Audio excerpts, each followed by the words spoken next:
What's up, guys? Spin Firearms here, and today sort of marks history because for the first time, I'm going to add a compact to my carry rotation.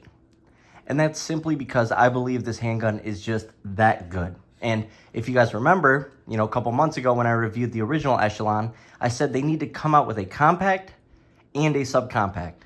And they came out with the compact. And they did just everything right. It's just a complete handgun. 15+1 capacity, full 3-finger contact. You got ledges, a rail, awesome forward serrations, rear serrations, perfect texturing throughout the whole handgun. Even on the takedown lever, you see the little ledges right here. Night sights, optics ready. Right there, I have a Vortex Defender ST. Awesome trigger, just ridiculous trigger. These little tabs back here, just in case your hand does slip on the serrations, which it probably won't. But why not if you can add it? Just an awesome handgun, and I just think it's that good. And so far, I've put it through its paces, and we haven't had a single issue. Even with hollow points, it's ran Underwood Extreme Defenders flawlessly, which is a pretty good feat compared to other handguns struggling with them. So today, we're just going to do what we always do when there's a new pickup and compare it to handguns size-wise. And I can promise you there's one handgun that will beat it capacity-wise because it beats every single handgun. So we'll start with that. Glock 26. 15+1 with the SLR Rifle Works base plate, 15+1 on the left, 15+1 on the right. You cannot beat the Glock 26 with the SLR Rifle Works base plate. It's just a cheat code. Next up, IWI Masada, 13+1 versus 15+1 on the right. A little bit longer than the Masada, but it has 2 more rounds. Obviously a little bit thicker. They just need to put out a subcompact. If they put out a subcompact, that'd be probably my go-to handgun, to be honest with you. The trigger is just so good on this handgun. 15+1 out of the Canik Meta MC9 on the left versus 15+1 on the right out of the Echelon.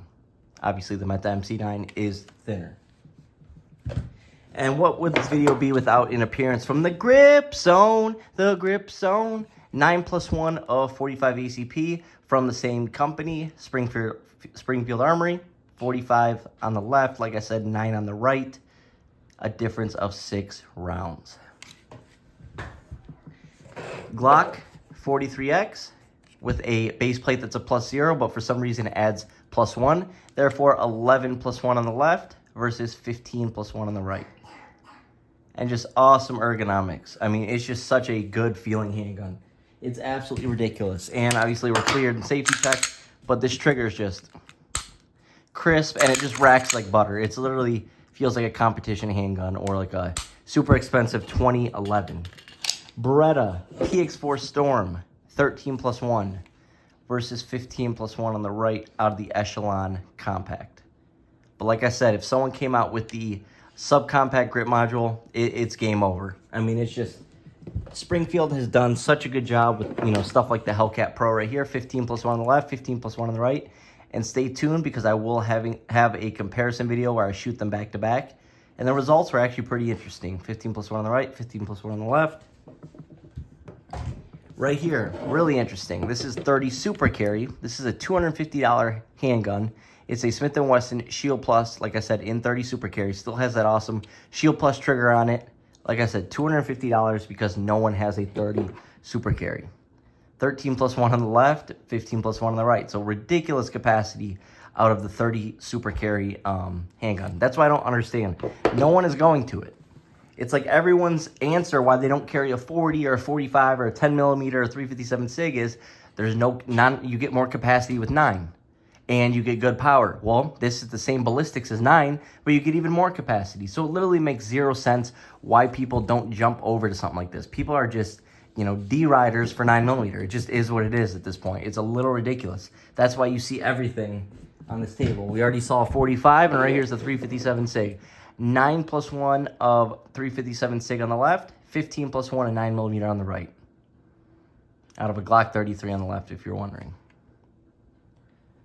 So compared to my Glock 26, which is the same length as a Glock 33, I'm just adding, let's see, that much more for concealed carry. They made it really short in terms of the rear with the internals, making it, you still get a 4-inch barrel, but it's still going to be relatively short compared to your average compact. Then up on the left, we got 11+1 out of the FN Reflex, 15+1 out of the Echelon on the right. So it's going to be roughly the size of your standard compact. Right here, Blacksmith Tactical, code SPN for 10% off. That's going to be all the holsters you see coming up. This is the taco holster, if you didn't see that. But my favorite optic, the Defender CCW by Vortex. That's why it's paired up with the Defender ST from Vortex. Absolutely love it. Just love Springfield Armory products. I always have. I'm a ride or die for the Hellcat. It's just a great gun. Any variant of it's just great. 15+1 on the left, 15+1 on the right. Just a great handgun, both of them. Next up, just a typical shield, 8+1 on the left versus 15+1 on the right. But obviously shields are extremely thin. Once again, Blacksmith Tactical holster, code SPN for 10% off. Even got the wedge, which they sell. Here's a ridiculous one, the APX Carry A1 from Beretta, 8+1 versus 15+1 on the right. Look at that. 15+1 is smaller than 8+1. That's why I have a problem with the APX Carry. That's ridiculous. You're getting 7 extra rounds.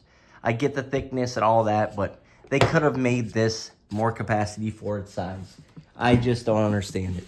Here is 12+1 out of a P2000 SK in 40. So this will be interesting. 12+1 of 40 on the left versus 15+1 of 9 on the right. Double action, single action with the decocker. Love this subcompact. Just a great handgun. A really smooth shooting 40. Absolutely love it. Next up, a funny comparison, 6+1 out of the Diamondback BB9. Sorry for the tape and the rear sight missing. We are working on pocket holsters for this handgun, for this specific model. 6+1 and 9 on the left versus 15+1 on the right, which the 6+1 in this situation makes sense. Because look at how tiny this handgun is. It can go anywhere. Absolutely anywhere for it. And like I said, we are making a pocket holster for it. That'll be one of our options. Right here, CSX. That's going to be 12+1 and 9mm versus 15+1 on the right. CSX is extremely small for capacity. Actually pretty dang amazing.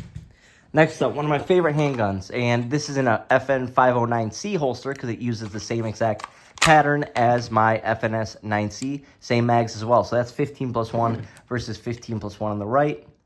Absolutely love the FNS 9C. It's a great handgun. So pretty comparable in length for capacity.